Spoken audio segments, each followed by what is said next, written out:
I watched the event happen for the third, possibly the fourth time, as I gazed at the video on my phone.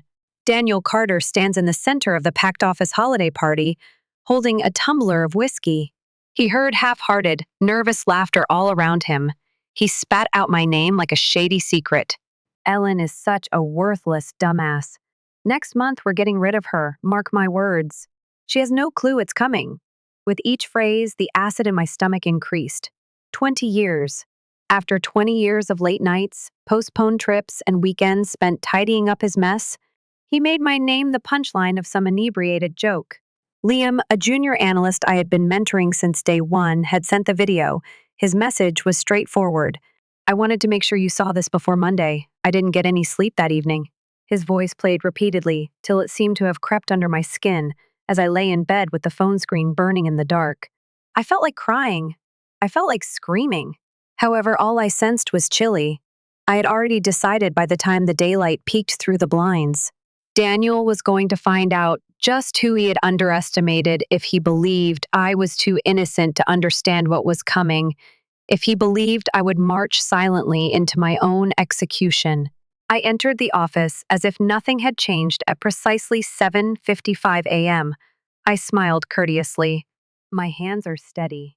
Like the world was made for him, Daniel sat back in his chair and laughed with Mark from finance, just like he had always done.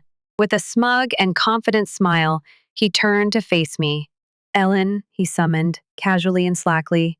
Good weekend? My voice was light as I grinned. Wonderful. Feeling refreshed for another productive month. Those remarks were the first match against the fuse, even if he was unaware of it at the time. With my head held high and my heart steady, I pivoted and made my way to my desk. The countdown has started. Pretending I didn't know was the most difficult aspect. I took notes during Monday morning meetings, while Daniel talked endlessly about quarterly predictions, his eyes darting toward me as if I had already left. Every statement slipped under my ribs like a knife. We need to start trimming the fat, clearing out dead weight. As if I couldn't feel the blade twisting in his fingers, I gave him a tiny, courteous grin when he said it. He believed that he had time.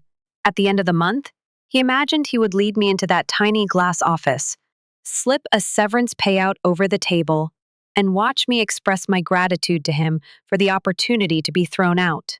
However, women like me were always undervalued by men like Daniel. They overlook our presence. They overlook the fact that we wait. Until the day we decide to burn the entire table, they fail to remember that we are made to survive on scraps. I began sowing the seeds on Tuesday. Little things scarcely perceptible at first. This report is out of place. There was a delayed email. There were just enough tiny fissures in the foundation to cause him to perspire. That week, I remained up late every night, trapped in the archives room, going through spending records, invoices, and contracts. I discovered every filthy little secret he had concealed under bureaucratic layers. He was constantly careless, budget padding, approving fraudulent invoices, stealing kickbacks from vendors that owed him contributions. All of it was there, concealed in plain view. I simply needed to collect the rope and allow him to secure the noose on his own. I had a file that was thicker than my arm by Friday.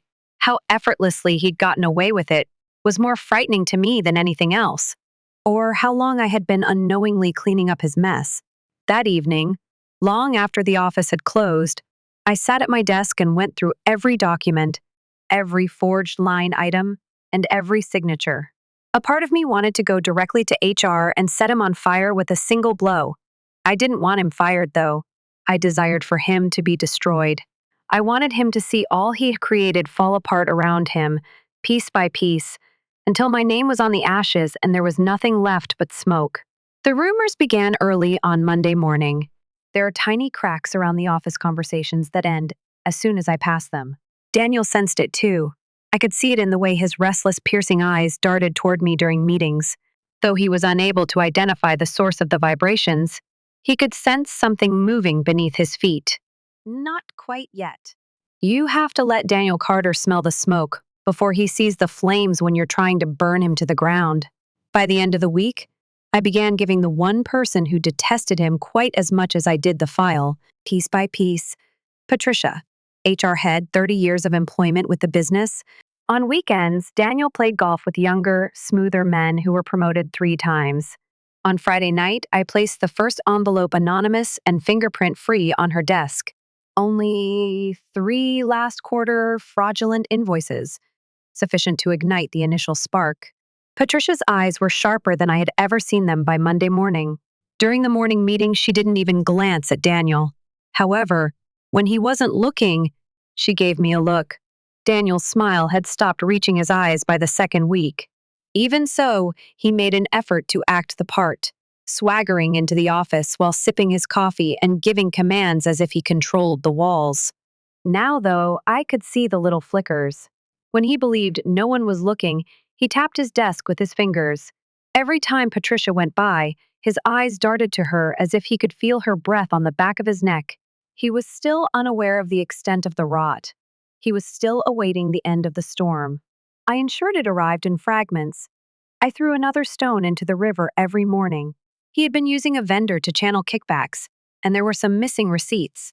Patricia received a succession of emails that raised enough curiosity without raising any red flags.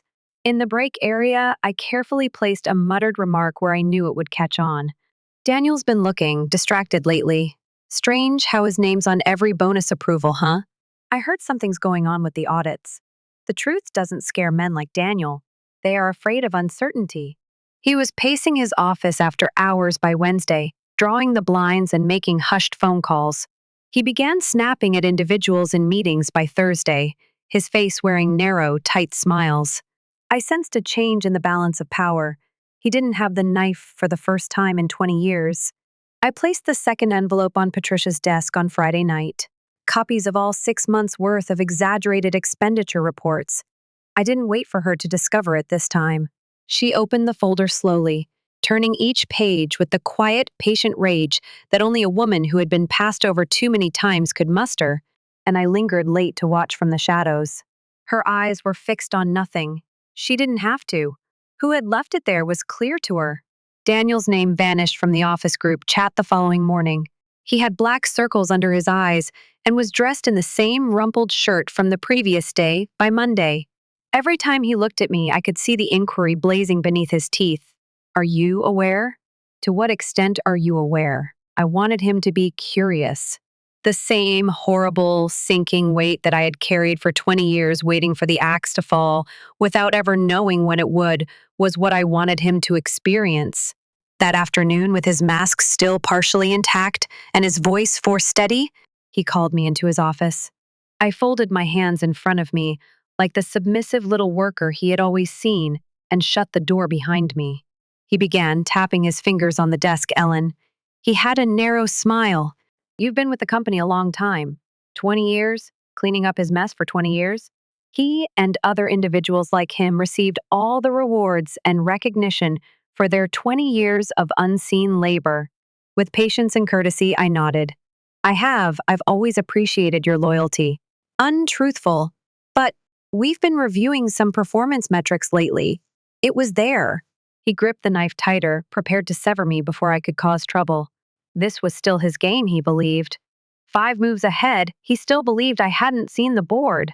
Just long enough for him to feel the weight of it against his chest. I let the quiet linger between us. Then I grinned. Funny. Patricia mentioned something about performance reviews this morning. He froze his fingers on the desk. For a brief moment, I could see the crack that ran through the middle of him. He was unaware that Patricia was examining the books. He hadn't even anticipated her. His voice was now lower as he leaned forward. What's that supposed to mean? I grinned more broadly sweeter. Nothing, Daniel. Without saying another word, I left his office. 3 anonymous complaints had been sent to HR before the end of the week. By Monday morning, all of the accounts he had worked on during the previous 5 years were being examined by the auditors. 2 of the company's vendors had quietly terminated their contracts by Wednesday. I stayed up late every night, seeing from the periphery as his entire kingdom began to fall apart. He made an effort to resist it. Bluffing his way out, he puffed up his chest, gave instructions, and set up impromptu meetings in an attempt to get ahead of the rumors. However, power seeped through his fingers more quickly the harder he held on to it. Patricia summoned him to her office on Friday. He spent 45 minutes inside. His face was pallid as he left, and his jaw was so clenched that I was afraid he might break it. He never gave me a glance. I desired to relish the moment. I wasn't finished yet, though. Daniel was already falling apart by Monday morning when the sun came up. Sweat stained the edges of his collar as it sat looser around his neck. No more half-cocked confidence. No more lazy smirks. His smile no longer had the same weight. The air in the office felt different now, weightier, heavier. No one dared to call it out loud, but everyone could smell the rot beneath the surface. Not quite yet. I continued to play the role that I had spent 20 years perfecting, courteous, invisible, risky. Patricia received the third packet that morning, carefully buried under the pile of payroll papers on her desk. Bank statements were in this one. Moves. Daniel had sucked just enough money out of a shell firm to line his own coffers without raising any red flags. He had used stolen bricks to build his entire empire. I just needed to tip one over. Patricia's office door was closed by midday. The blinds are drawn. Whispered phone calls came from behind glass walls. Daniel paced. 2 men in navy suits, external auditors, dispatched from corporate, arrived by 3 p.m. That afternoon, in a desperate attempt to put everything back together with the same slick charm he had always employed, he called an emergency meeting. I took notes as usual, sitting 2 seats away from him, and nodded while he concocted half-truths and justifications to attempt to convince everyone that the wolves weren't already at the door. He never gave me a glance. The rumors became louder by Wednesday. Patricia began requesting signatures on Thursday. Not demands, not recommendations, signatures. That evening, just before I shut out the lights, I placed the 4th envelope on her desk. It contained a thorough account of all the projects Daniel had ruined during the previous 5 years, including the times he had stolen bonuses from those who had truly completed the work and moved credit onto others. Now names were attached, faces, people who had been evicted, just as he was attempting to do to me and whom the firm had forgotten. Prior to the burial being excavated, I wanted him to see the ghosts. Patricia's filing cabinet's lock had been replaced by Friday morning. From the other side of the office, I saw him, his bloodshot eyes rising with that untamed animal terror. He was unable to identify me. However, he was aware. He cornered me by the break room that afternoon, his speech low and his breath heated. "What the hell are you playing at?" As if I hadn't been waiting 20 years to hear him choke on those words, I looked up from my coffee. "I don't know what you mean, Daniel." His eyes darted to make sure no one was listening as he drew closer. His voice trembled at the edges as he said, "Don't play dumb, Ellen. I know you're behind this." I gave a gentle, tolerant grin. "I've always been behind you, Daniel." His fingers curled into fists at his sides as his face turned red. The problem with men like him is that, until we let it collapse, they are unaware that the people below them are responsible for maintaining the entire dang ceiling. I could feel him cracking by the time I left. I placed the 5th and last envelope on Patricia's desk that evening. Only 3 printed pages were stapled together, making it thinner than the rest. Transcripts of emails. He had sent me messages. Regarding other female coworkers, crude, declining. 10 years ago, before the world began to turn against men like him, that kind of behavior would have been written off as locker room banter. The topic line was straightforward, behavior pattern. His office was deserted by the morning of Monday. No justification. Not a word. Only the faintest hint of cheap cologne and old coffee. By midday, his name was no longer listed in the company directory. No one inquired about his whereabouts. He was not missed. Patricia came by my desk that afternoon, staying long enough to move a folded piece of paper across the keyboard. It included one sentence in neat, looping handwriting. "We will never forget the true leader of this establishment." Without a word, I slipped the note inside my purse. They extended an offer to me for Daniel's job by the end of the week. I declined. Let them fill that chair with another wolf. I was tired of bearing the burden of invisible guys. Liam came by the day I was packing up my desk, hands in his pockets, gaze flickering as if he wasn't sure he was supposed to look me in the eye. "You're really leaving?" I grinned steadily and slowly. I was never staying. His expression softened. "They never would have caught him without you." I looked him in the eyes. The way I wish someone had looked at me when I was hungry and 23. They never even saw me coming. The entire damn building felt lighter by the time I left that office for the last time, as if I had cut something rotten out of the walls and left the place cleaner after me. Daniel never got back to me. He was overseeing a warehouse 3 states away when I last checked. Simply another disheveled individual who had run out of hiding spots. I don't despise him. I don't feel sorry for him. I never give him a thought. In a single flash of brilliance, some women destroy the entire world. Some of us wait until the entire forest is covered in smoke, match by match. The air tasted nicer the last time I left that office. I never once turned around. With each step, the 20 years of weight I had been carrying eased off my shoulders and began to peel away like old skin. I took my time, but the world was vast and unending in front of me. I had mastered the art of waiting. For the first week, I slept in. Warm sun on my face, coffee on the balcony, observing the city awaken without me. No emails. No due dates. No. Daniel Carter is marking my name on a list and determining how much of me he could throw away. I resumed running on the second week.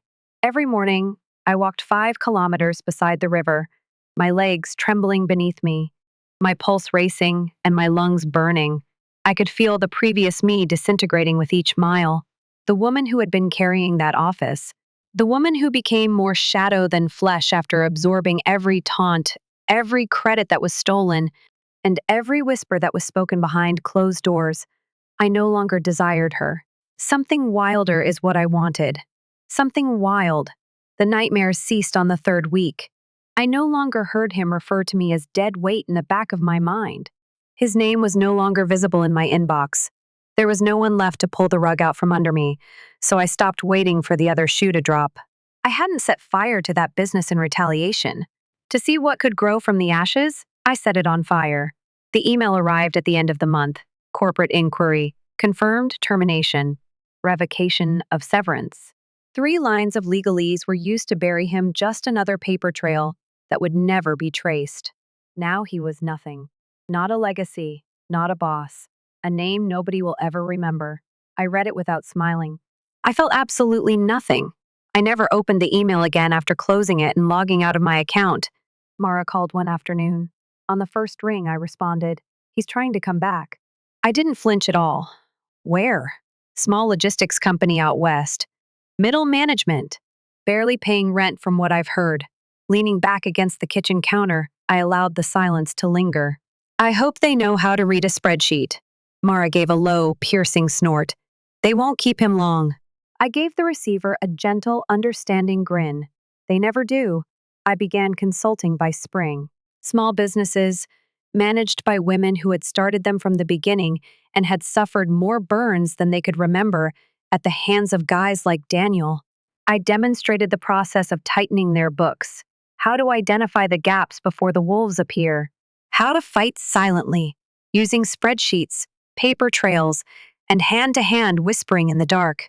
I was referred to as the ghost. That pleased me. I once stood in the kitchen of my tiny apartment, kneading, folding, and shaping dough, with my hands buried in a bowl. Similar to what my mother had taught me as a child, building something with my own hands once more felt fantastic. No due dates. No men are waiting to take it as their own, observing from the periphery. I brushed the flour off my palms, checked my phone, and then left the bread to rise on the counter. One message, an unknown number, blinked on the screen. "I apologize, Ellen." I gazed at the text till it became hazy, not because they were painful, thus they had no meaning. He didn't sign his name at all. I removed the message, blocked the number. I returned to the dough. By summer, the rumors had returned, this time centered on me. Between cubicles, women are passing my name. When I entered the room, the men lowered their voices.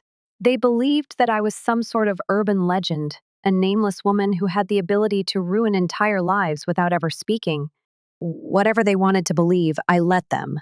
The reality is, I am not a legend. I'm not a bad guy. I am not a hero at all. I'm just a woman who has mastered the art of self-incineration. I stood barefoot on the balcony one night, months after I had left, smoke curling from a cigarette. I hadn't touched in years. Beneath me, the city widened, lights flickering out one by one. I closed my eyes and listened to the steady, gentle wind tearing through the buildings. I reflected on all the evenings I had spent working behind that desk. I had accepted all of the apologies. I had handed away every part of myself without ever being questioned. I had never been seen. Not at all. However, they would keep me in mind. I saw the ember spiral down as I flicked the cigarette into the darkness, tiny, luminous, and blazing. I knew the entire forest would catch fire without even seeing the flames.